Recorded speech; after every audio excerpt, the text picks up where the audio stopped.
Today I've brought along 1960s surf music legends and unknown mathematicians Jan and Dean to bring you the following video. You may remember them from their big hits like Surf City and The Little Old Lady from Pasadena.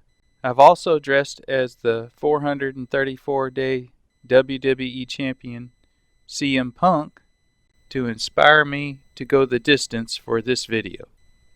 The intention here today is to go over why the 17-sided regular polygon, known as the Heptadecagon, is constructible by ruler and compass alone, and extend that idea to give us an intuitive picture of why a regular polygon with a number of sides, that is a Fermat Prime, is also constructible.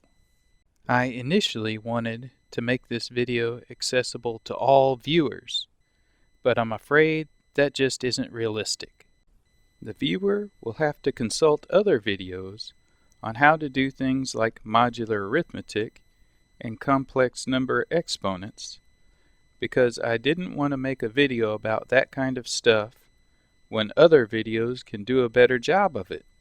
Plus, I barely know anything about complex number exponents myself. Here's a general outline of what I'm going to discuss in more depth, so you can skip to that section if you're more curious about it. Numberphile has two wonderful videos on this heptadecagon shape, and they're wonderful to consult as an introduction to the subject. Galois Theory For Beginners, a historical perspective, is the book that introduced me personally to it. Jeff Suzuki's article about impossibility here is what really gave me the tools I needed before diving into Gauss's masterwork itself, which I've also used. I've used a lemma from a helpful paper by Devin Kuh as well. Other sources used were an interesting article about trisecting angles, which is helpful for getting ideas about linking algebra with geometry, and the Stanford cryptography site, which has many helpful sections on number theory, including heptadecagon construction. If you consult these sources, you'll see that a heptadecagon needs to have any line segments used to obtain it expressible in terms of the four basic operations: add, subtract, multiply, divide, and nested square roots, like this here. Now, I want to discuss why geometric constructions involve nested roots right quick before moving on to what makes a heptadecagon constructible. Recall that compass and straight edge constructions only deal with the intersections of circles and lines. When we draw these on Cartesian coordinate systems, whether we're intersecting multiple lines, multiple circles, or a combination of both, the most we require is the four basic operations and nested square roots to represent the lengths we need and the coordinates of the intersections. We never have to venture out of that domain. The four basic operations make a lot of sense to me, but I had to think about why nested square roots are allowed. I came up with the following scenario that I want to go to in some detail. Suppose we have a circle of radius 8. We draw a horizontal line of length 3 from its center and want to find the length of a segment connecting the point at the end of this length 3 with the point vertically above it. We use the Pythagorean theorem to get the square root of 64 minus 9. We have to leave it as the square root of 55 since decimal approximations aren't exact, and these theoretical compass and straight edge constructions don't deal with approximations. Now add 8 to the square root of 55 to make a circle with radius 8 plus square root of 55. We can do the same thing again and make a horizontal line of length 3. The Pythagorean theorem gives us the square root of 8 plus square root of 55 squared plus 3 squared. Now we're starting to have nested square roots that we can't reduce, and all classic geometrical constructions will have line segments with distances that can be represented in such a form.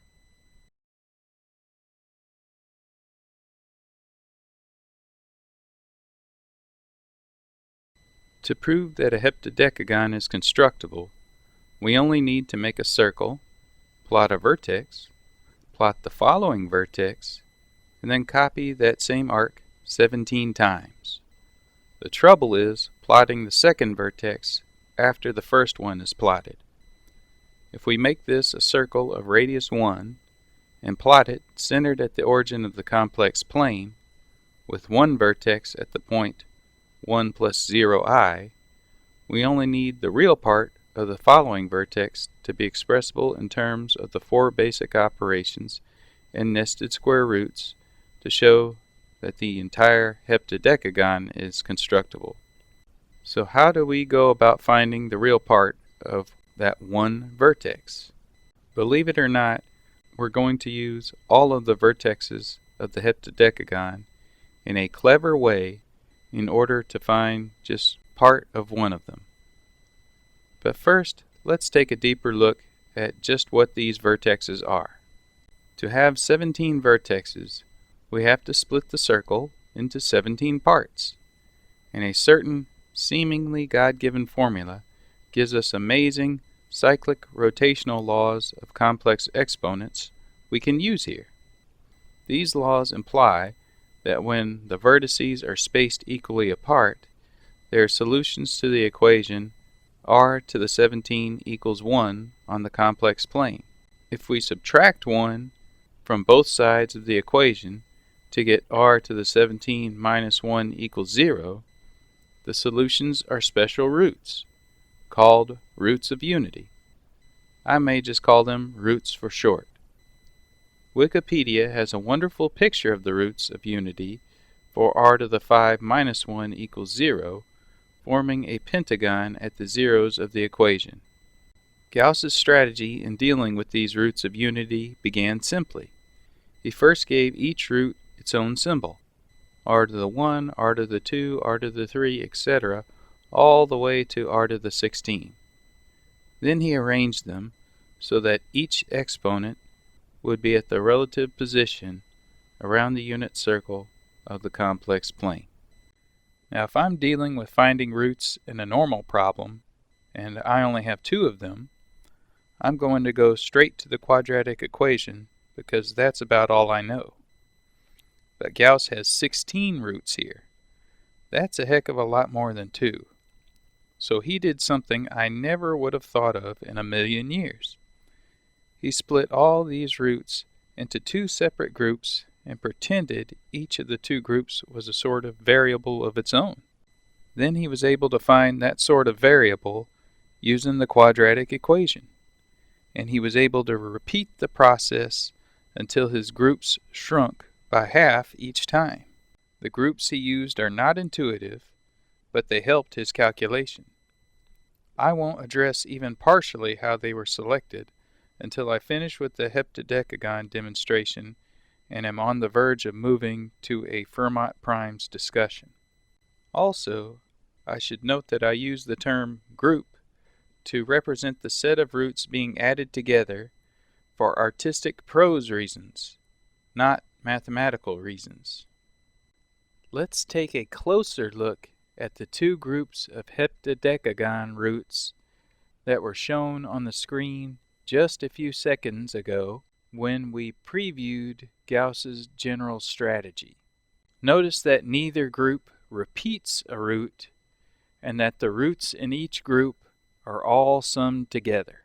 Now if we had 2 very simple roots like 8 and 4, we could write y equals a minus 8 times a minus 4, and we have a quadratic with the roots we desire. And we find the value of the roots themselves by setting y equals 0, so we get a minus 8 times a minus 4 equals 0. Why are we using circular logic here? Because when we don't know that the roots are 8 and 4, and instead think they are big groups of a sum of numbers, the logic isn't quite so circular anymore, and we have a real problem to deal with. We can set A minus the group that starts with r to the 1 times A minus the group that starts with r to the 3 equal to 0 and go from there. I'll use the good old FOIL method from high school algebra to multiply these two binomials together. The first term is obviously a squared. The second term is more complicated and ends up being a times the sum of the consecutive powers from r to the 1 to r to the 16. The third term is messy, messy, messy. So much that I'll call it a bunch of mess. But let's work on the second term for now.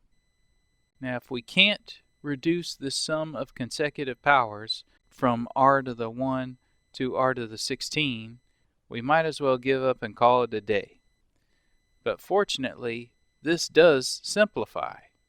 It equals -1, and I will try to justify that before moving on to the messy third term. Recall earlier in the video, to split the unit circle into 17 parts in the complex plane, we needed to solve r to the 17 minus 1 equals 0.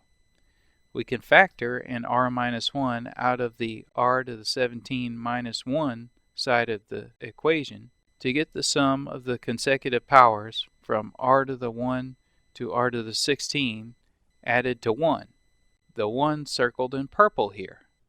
The right side of the equation is still 0, so all that stuff added to the 1 circled in purple must equal -1 for the equation to be true.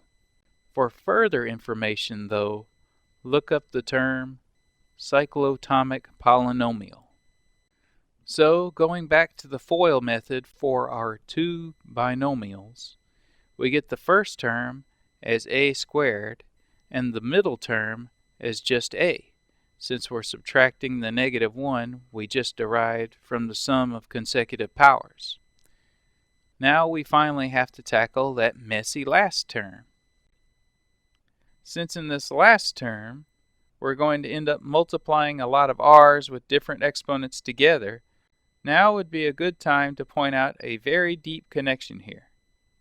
If you take a vertex of the polygon, a complex number which is also a root of r to the 17 minus 1 equals 0, and raise it to a power, it moves to another vertex slash root, and no matter how high you keep raising it, it just goes round and round the circle of roots of unity, just as congruences in modular arithmetic will not go past the modulus, no matter how many times you raise them to a power.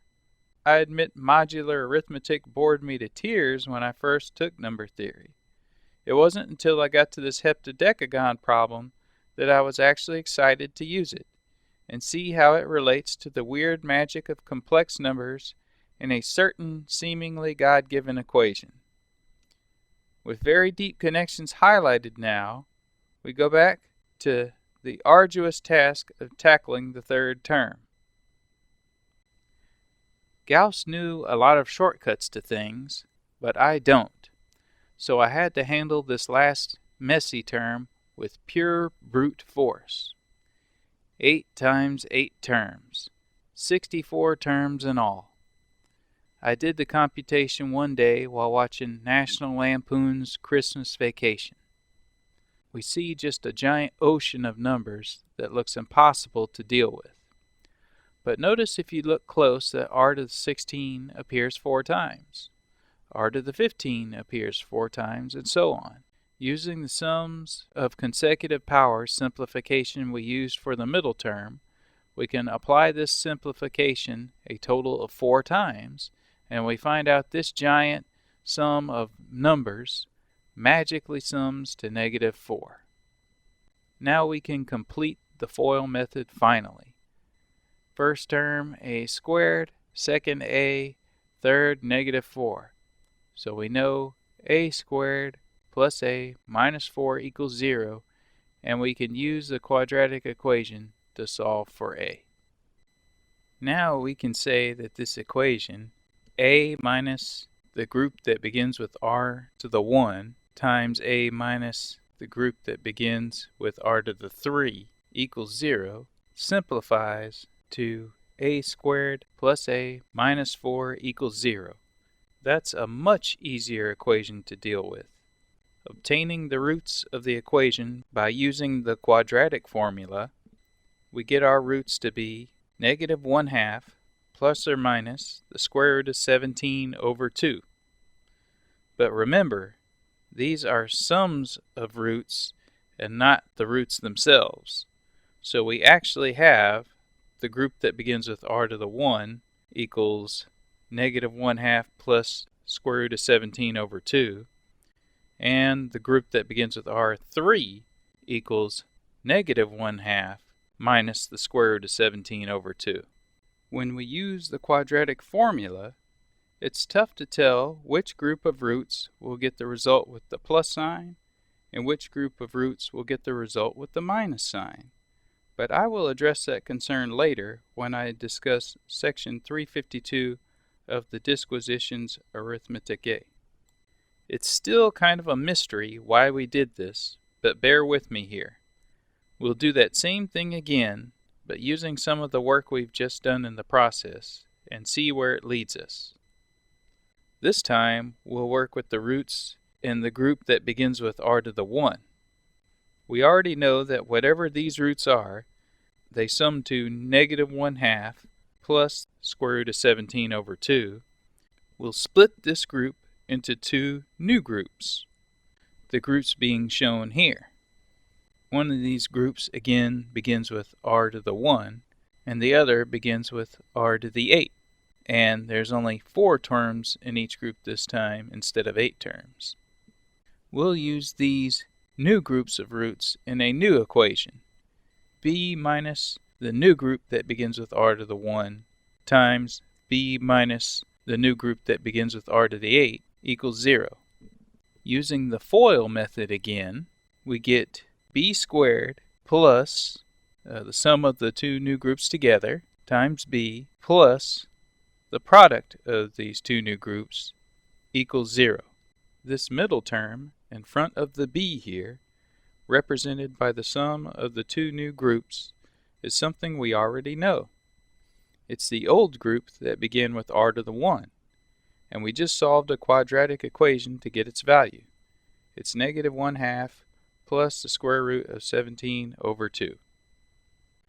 Now we have that last ugly term to deal with, but at least it's just 4 added terms times 4 other added terms instead of 8 times 8 terms. Just 16 terms this time. Sure enough, they simplify to negative 1.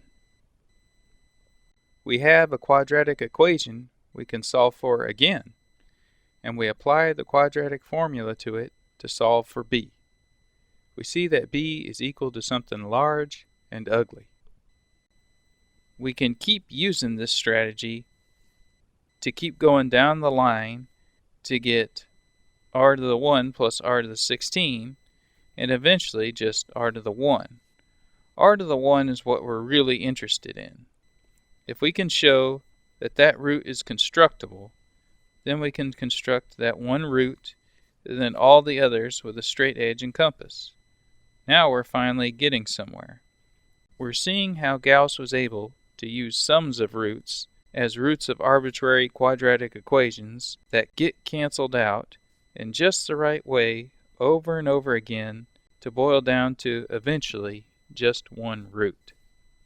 Well, Gauss eventually set up the quadratic c minus r to the 1 plus r to the 16 times c minus r to the 4 plus r to the 13 equals 0, and solved it for the root r to the 1 plus r to the 16 to get this big ugly number.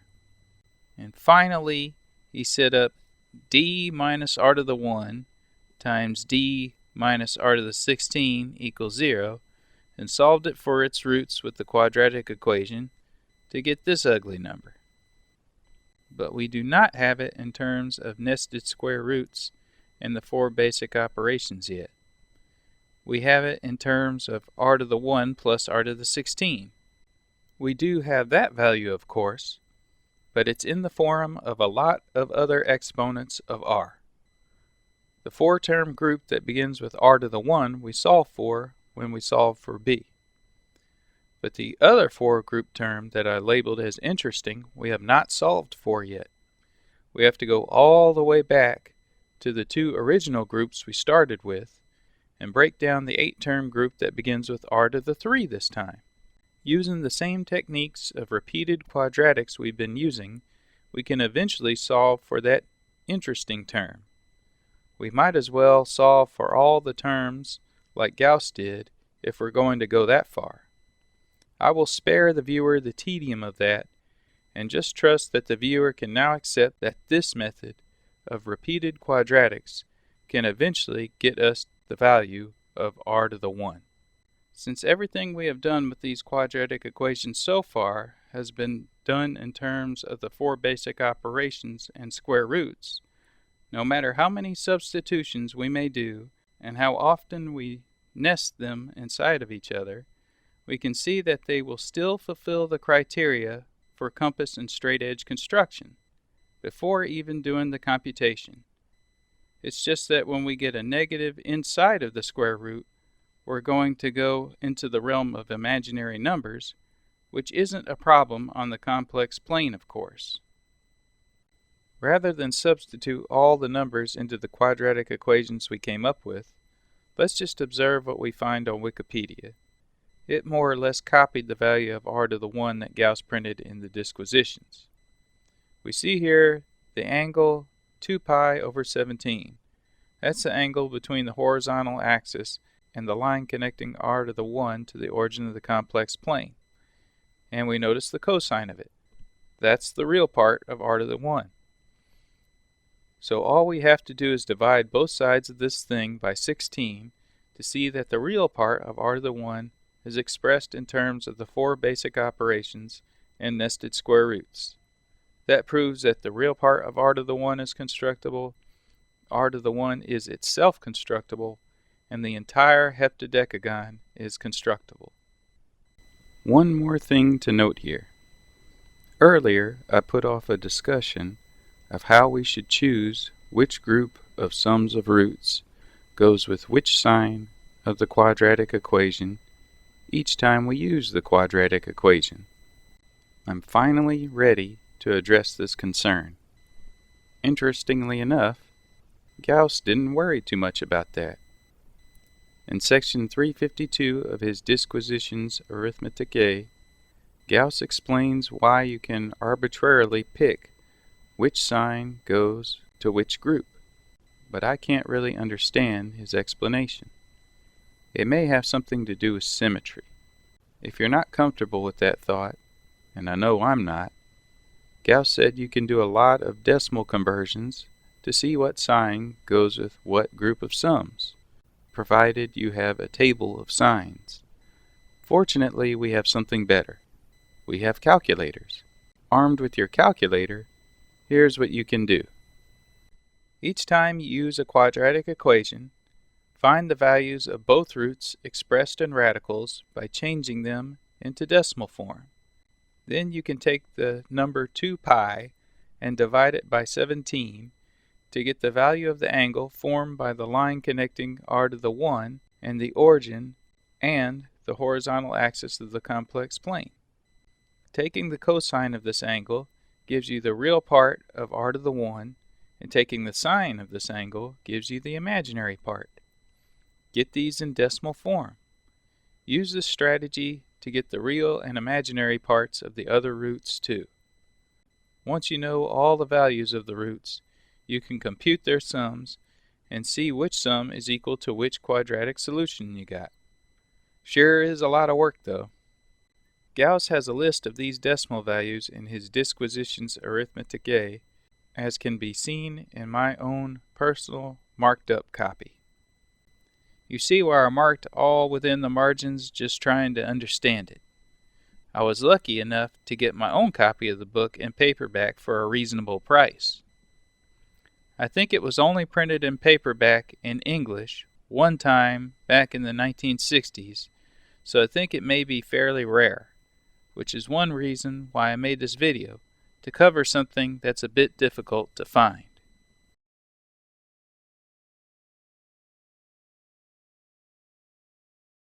Now it's time to address the groups of sums of roots a bit further.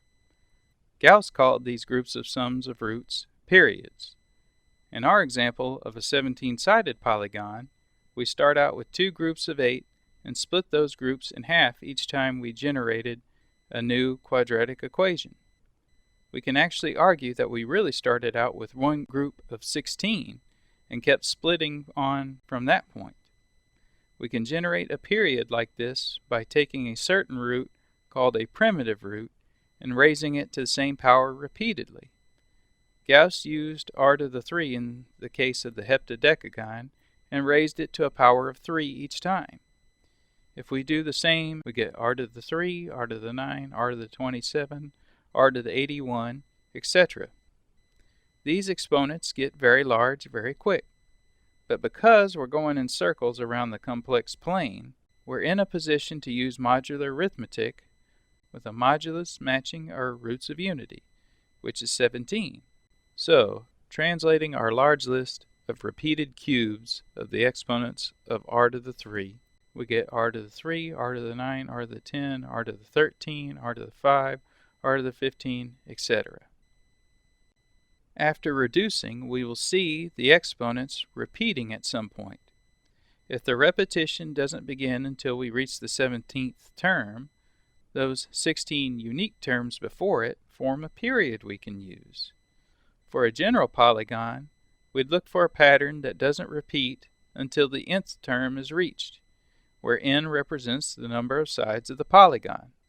In our example of starting with r to the 3 and raising it repeatedly, we see that if we do that 17 times, the exponent is represented as 3 to the 17.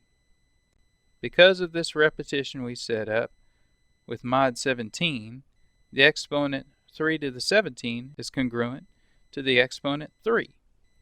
Similarly, the exponent 3 to the 18 is congruent to the exponent 9.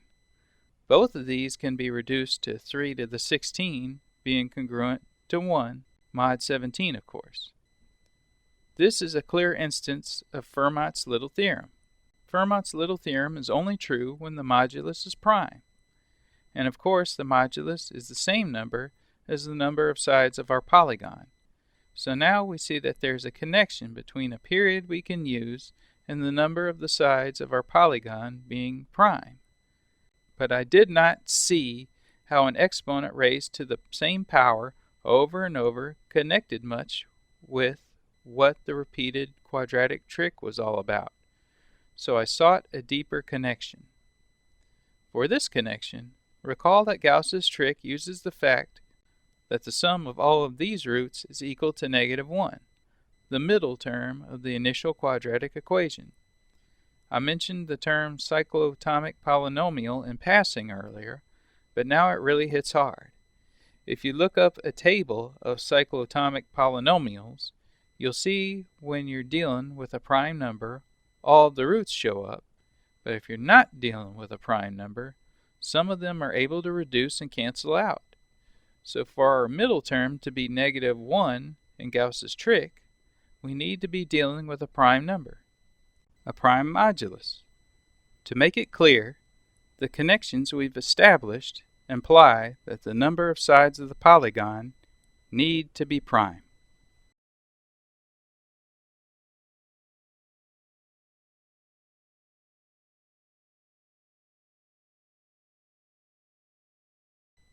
So now that I know the number is prime, I just need to show that it is a Fermat prime of the form 2 to the 2 to the j plus 1 for some non-negative integer j. I will get to that now. Okay, in the case of the 17-sided shape, to be slick and form the roots of a quadratic equation, we had to split the terms into two groups that gave us the sum of 8 roots each. the group that began with r to the 1, and the group that began with r to the 3.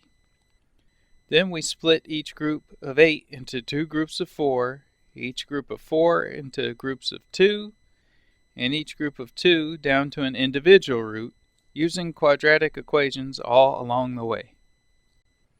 Now my thought is, what if we go backwards and work from 2 up? We can see what period groups we can have for groups with a larger and larger number of sides.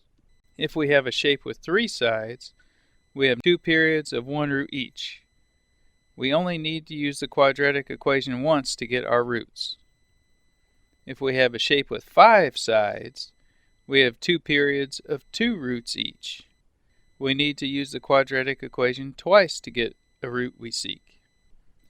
If we have a shape with 9 sides, we have 2 periods of 4 roots each.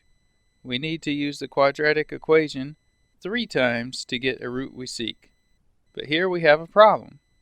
9 is not a prime number, so we may not be able to get all 8 terms in our 2 periods of 4 each. If we have a shape with 17 sides, we will have 2 periods of 8 roots each. We need to use the quadratic equation 4 times to get a root we seek, which is what we did. If we have a shape with 33 sides, we will have 2 periods of 16 roots each. We need to use the quadratic equation 5 times to get a root we seek. But again, 33 is not prime, so we may run into issues getting a proper period. We can keep going up and up, but if we want to be able to split our roots into 2 groups each every time, we need to have a shape with sides 2 to the k plus 1 each time. See the pattern here. Now out of these 8 examples, only 4 of them are prime numbers. 3, 5, 17, and 257 are prime. So the strategy we used for 17 may only work for these numbers. 65,537 is also a prime number of this form. I believe we'd have to use the quadratic equation at least 16 times to get a root of this ugly thing. So we can informally give some justification that every shape with 2 to the k plus 1 number of sides can have its roots of unity divided into groups of 2 repeatedly until a desired individual root is reached. But because of the Fermat's little theorem stuff we did earlier, such a number must be prime to have a proper Gaussian period. Devin Kuh, in his Constructible regular N-gon paper, shows in Lemma 6.3 that every prime number of 2 to the k plus 1 must have an exponent k that is of the form 2 to the j, where j is an integer. In other words, for 2 to the k plus 1 to be prime, it must have the form 2 to the 2 to the j plus 1 for some non-negative integer j. Right now I'm too lazy and tired to try to include justification of that in here, which is why I call attention to Kuh's paper. But the key thing here is 2 to the 2 to the j plus 1 is what we want. That's a Fermat Prime. So now we can somewhat see why the quadratic technique with Gaussian periods works with prime numbers and numbers of the form 2 to the k plus 1, and Kuh's paper, among other proofs out there, tell us that only Fermat primes can satisfy both of those criteria. Another proof out there can be seen in this primes of form Power of 2 plus 1 section from proofwiki.org. So shapes with a Fermat prime number of sides are constructible by the Gaussian period process of finding roots. So finally, I gave us a hopefully somewhat intuitive grasp of where the idea of Fermat primes enter the picture in the construction of regular polygons, even if it's still a long and complex appeal towards intuition. Sometimes I took the arguments involved on faith from previously established results to save effort, and other times I went into it pretty darn deep, but I tried to make it all as clear as someone with my limited abilities could. Why quadratic equations? Why not cubic also, or a mixture of quadratic and cubic? Well, when you solve for cubic equations using a cubic formula, you get cubed roots and not square roots, and we need square roots for compass and straight edge constructions. But interestingly enough, Gauss also did an example of finding the roots of a 19-sided regular polygon in his Disquisitions Arithmeticae, where he did use a cubic equation, but of course he did not express it in terms of radicals because 19 isn't prime. It wasn't until a guy named Wentzel came along that someone really proved what is now known as the Gauss-Wentzel theorem, which states that the only constructible polygons have a number of sides that are the product of distinct Fermat primes and some power of 2. 2 because you can bisect angles pretty easily. Suzuki's History of Impossibility paper from the MAA magazine goes a bit more into Wentzel's contribution, but I'll admit I didn't get very deep into that part.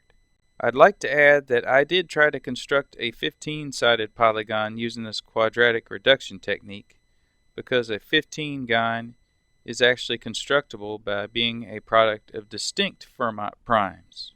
But of course the technique could not work directly, since 15 is not a prime number, and I couldn't get a good period to work.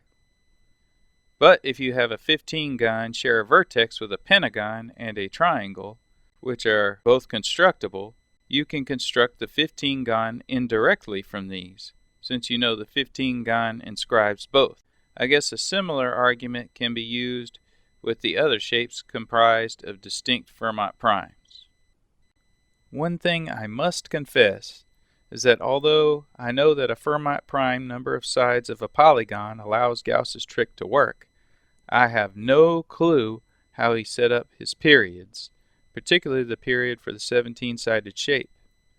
I just started out with the period he had in his book, and if you use the technique of repeatedly raising a root to a power of 3 and cubing it and reducing it to its lowest modular form, it will give you the roots you need, but not in the order he used. As far as I can tell, at least for the 17-sided shape, this is what he did. First, he wrote down the least congruences of numbers and kept them in that order. He actually started with 1 instead of 3 as his first exponent. So his first roots were r to the 1 and r to the 3. They were the starting numbers in the two groups he used. Then he immediately paired these with r to the 16 and r to the 14 as the second numbers in each group. I guess because 1 plus 16 is 17 and 3 plus 14 is 17. Then I get pretty lost with what he did. But here's the numbers he generated initially by raising to 3 each time, and here's a tree of how he laid them out into groups afterward. It's in section 354 of the Disquisitions, but I have no idea why that period selection process gets things to cancel out in the proper way. No idea at all. To sum up, my primary aim in this video was to show how Gauss's method of showing the 17-sided regular polygon is constructible can be extended to shapes with a Fermat prime number of sides. I did this because I had a hard time finding sufficient explanations that I sought that were both understandable and had sufficient detail. In my general process, I showed how Gauss used repeated quadratic equations with groups of sums of roots. I attempted to demonstrate that this trick only works with a prime number of sides, in part because a prime number of sides makes it so the coefficient of the middle term in the initial quadratic equation simplifies to the number -1 instead of some addition of roots we don't know. And finally, I discussed how the number of sides must have the 2k plus 1 form, because otherwise we couldn't use the quadratic equation repeatedly to reduce everything nicely. That ended up implying that a shape with a Fermat Prime number of sides is suitable for Gauss's idea. I tried to make this presentation as clear as I could, and I hope someday a few people will find my efforts helpful for their general knowledge and give them a greater appreciation for the beauty that's out there, deeply hidden until God uses men like Gauss to reveal it, a small portion at a time. Well, that's about all I have to say. It's fairly easy to find videos of the actual heptadecagon construction, but finding the details of what Gauss himself did is a bit more difficult, and I think a lot of it has been modernized by new fields such as group theory, which is unintuitive for almost everyone except graduate math and physics students. Now I think it's time to relax a bit and listen to the side 2 tracks of the Surf's Up album.